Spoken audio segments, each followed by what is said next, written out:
Assalamualaikum warahmatullahi wabarakatuh. Bertemu lagi dengan saya. Mari kita belajar SKD untuk persiapan CPNS tahun 2025. Kemarin kita sudah belajar tentang kalimat efektif. Dan kemarin kita sudah belajar atau mengerjakan soal-soal tentang kalimat efektif. Hari ini kita juga belajar kalimat efektif untuk memperlancar, untuk membiasakan tentang kalimat efektif agar terbiasalah tentang kalimat efektif.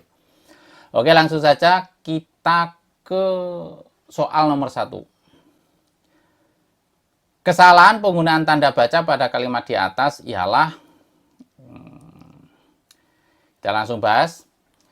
Terima kasih banyak telah rela memberikan pertolongan yang luar biasa. Saya sangat merasa tertolong.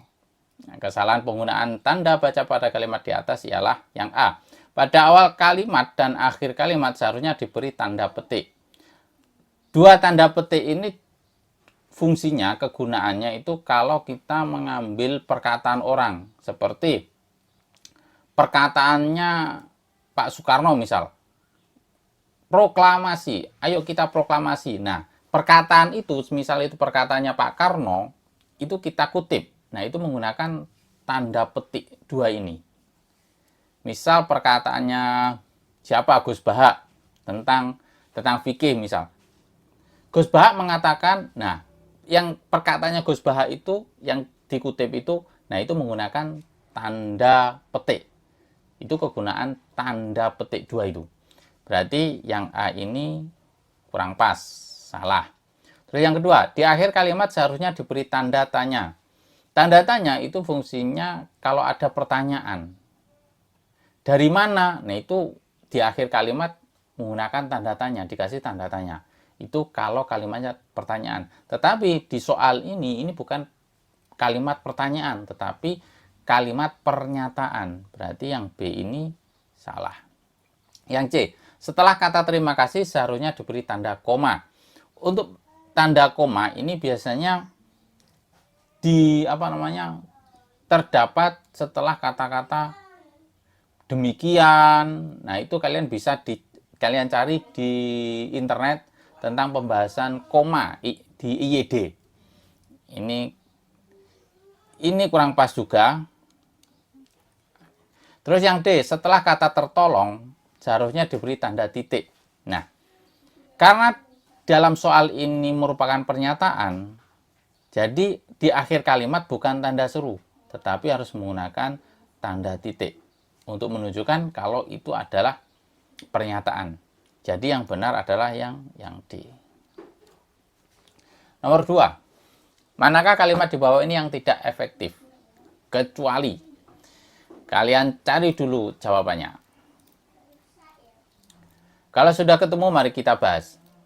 Di bawah, manakah kalimat di bawah ini yang tidak efektif? Yang tidak efektif. Kecuali berarti kita mencari yang efektif. Dari A, B, C, D, E, ini yang efektif yang mana? A, baik mahasiswa baru atau mahasiswa lama dikenakan peraturan yang lama. Di sini yang menjadi masalah itu adalah atau. Karena di depan ada baik. Nah, ini kok ada konjungsi baik.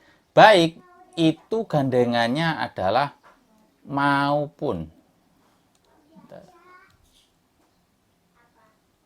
Maupun. Nah, maupun. Jadi baik itu gandengannya maupun. Bukan baik itu gandengannya atau bukan. Tapi maupun. Jadi kalau menggunakan baik, itu harus menggunakan maupun. Jadi kalimatnya menjadi baik mahasiswa baru maupun mahasiswa lama dikenakan peraturan yang sama. Itu kalimat yang efektif.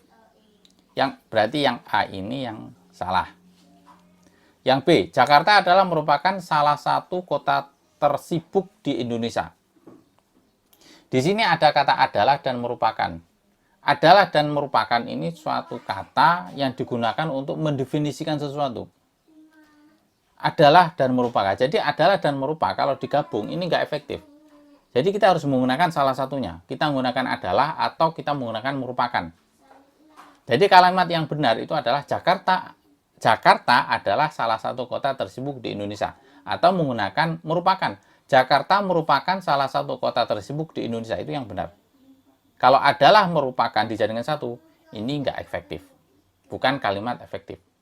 Berarti yang B salah. Yang C, demi untuk kehidupan keluarga, Bu Sri rela bekerja tanpa henti. Ini yang menjadi masalah adalah demi untuk. Demi untuk. Nah, ini sudah double nanti. Jadi kita gunakan salah satu, demi atau kita gunakan untuk. Demi kehidupan keluarganya atau menggunakan untuk kehidupan keluarganya. Nah, itu yang efektif. Kalau demi untuk ini dijadikan satu, ini bukan kalimat efektif. Yang berarti yang C ini juga salah. Sekarang yang D, saran yang dikemukakan akan kami pertimbangkan. Oke, kita keep dulu. Yang E, ada banyak macam-macam makanan-makanan yang dijual di restoran itu. Nah, ini sudah agak aneh ini. Ada banyak itu sudah menunjukkan ya banyak. Macam-macam juga sudah menggunakan banyak.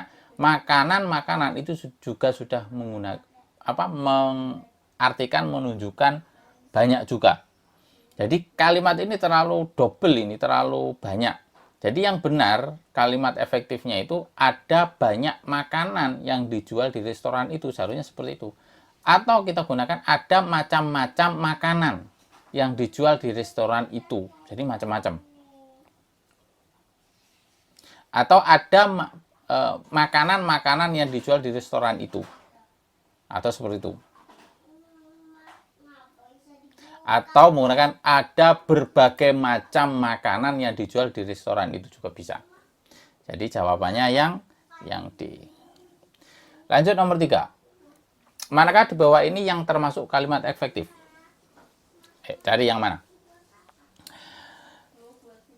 Jadi kita mencari kalimat efektif yang mana? Yang A, setelah bekerja seharian, Putri beristirahat. Oke. Kita keep dulu.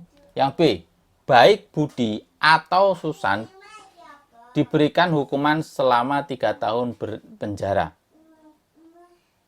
Nah, di sini ada kata baik. Sudah sudah dijelaskan tadi. Baik itu gandengannya A maupun. Ini adalah gandengannya baik. Baik Budi maupun Susan diberikan hukuman selama 3 tahun penjara. Kalau menggunakan atau, nggak boleh ada kata baik di depannya. Jadi kalau menggunakan atau, Budi atau Susan diberikan hukuman selama 3 tahun penjara. Tapi artinya berbeda. Kalau menggunakan baik Budi maupun Susan, berarti Budi dan Susan yang dipenjara. Tetapi kalau menggunakan atau Budi atau Susan diberikan hukuman selama 3 tahun penjara, berarti yang diberi hukuman 3 tahun penjara itu Budi atau Susan, salah satunya. Ya. Jadi yang B ini kurang pas, salah ini. Yang C, minggu kemarin banyak para pegawai yang melakukan demonstrasi. Nah, di sini ada banyak para pegawai. Ini double juga. Banyak itu sudah menunjukkan banyak, para pegawai itu ya menunjukkan banyak. Jadi ini kalau yang efektif itu digunakan salah satunya. Bisa menggunakan minggu kemarin banyak pegawai. Jadi tidak menggunakan para. Kalau menggunakan para, minggu kemarin para pegawai. Nah, itu yang efektif. Kalau banyak para pegawai itu tidak efektif. Oke. Jadi yang C salah. Yang D, Taufik merupakan salah satu atlet berprestasi. Kita Taufik. Kita keep dulu. Walau masih pagi, tapi Pak Joko sudah beraktivitas. Mana kira-kira ini yang termasuk kalimat efektif?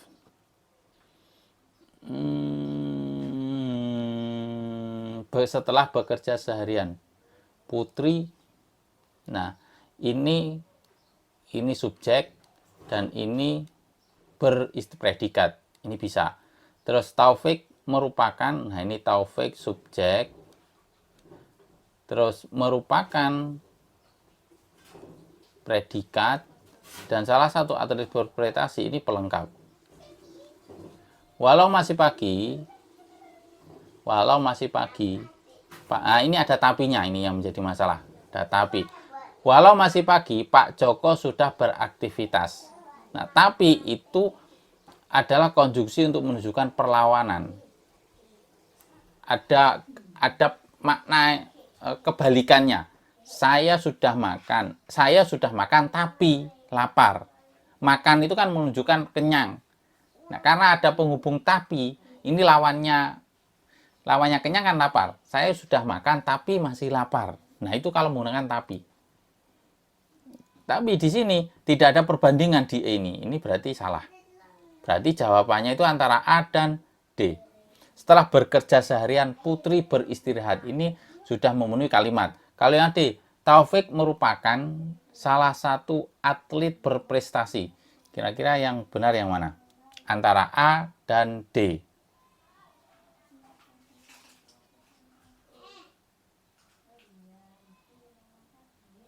Salah satu. Ini yang menjadi masalah, yang D itu kayak ini yang menjadi masalah. Jadi yang benar itu yang A. Kalau saya A. Tapi kalau kalian yang ada pendapat lain, silahkan kalian tulis di kolom komentar. Ini jawabannya antara A dan D. Kalau yang D yang saya buat mengganjal itu adalah salah satu. Jadi yang benar menurut saya itu Taufik merupakan atlet berprestasi, karena di sini menggunakan merupakan itu kan sudah definisi. Taufik merupakan atlet berprestasi. Nah, itu kalau saya. Jadi yang benar kalau menurut saya yang A. Ya, oke. Kita lanjut ke nomor 4. Nah, kalimat di atas menjadi efektif apabila peristiwa ini menunjukkan ketidakcermatan, ketergesa-gesaan, dan tidak hati-hati dalam penyusunan RUU. Kalimat di atas menjadi efektif apabila yang A, peristiwa ini menunjukkan ketidakcermatan, ketergesa-gesaan, dan ketidakhati-hatian. Nah, di sini ada ke, di sini ada ke, di sini ada ke. Ini sudah seimbang. Berarti ini yang benar. Sekarang yang B, peristiwa ini menunjukkan ketidakcermatan, ke, terus tergesa-gesa. Nah, ini yang salah. Ya, ini ke, tetapi di sini nggak ada ke-nya. Dan ini sini ada ke-nya. Ini tidak sejajar. Ini salah. Yang C, peristiwa ini menunjukkan tidak. Nah, nggak ada ke-nya. Lain di sini ada ke-nya. Nah, berarti ini tidak sejajar. Berarti ini salah. D, menunjukkan ketidakcermatan. Nah, tiba-tiba kok menunjukkan ketidakcermatan, ketergesa-gesaan, ketidakhati-hatian. Ini benar, tapi subjeknya itu mana? Subjeknya mana? Nggak ada subjeknya. Berarti bukan kalimat efektif karena tidak ada subjeknya. Semua benar. Oh, ini salah juga. Berarti yang benar adalah yang A. Nomor 5. Yang terakhir. Manakah di bawah ini yang merupakan kalimat tidak mubazir? Mana? Sudah ketemu jawabannya? Oke. Yang A, semua siswa-siswi SMP di Banyuwangi cantik-cantik dan ganteng-ganteng. Di sini yang menjadi masalah adalah semua siswa-siswi. Siswa-siswi itu sudah menunjukkan banyak tanpa menggunakan semua. Ini double penggunaan kata ini. Yang A kurang pas. Sekarang yang B, banyak anak-anak kecil yang berenang di Bengawan Solo. Anak-anak itu sudah menunjukkan banyak. Jadi bisa menggunakan banyak anak kecil atau anak-anak kecil. Nah, itu yang benar. Berarti yang B salah. C, dia tidak makan sambal karena dia punya penyakit lambung. D, ini kita keep dulu. D, Anissa memakai jilbab berwarna merah muda. Nah, ini keep dulu. Retnowati sangat suka. Nah, ini sangat suka sekali.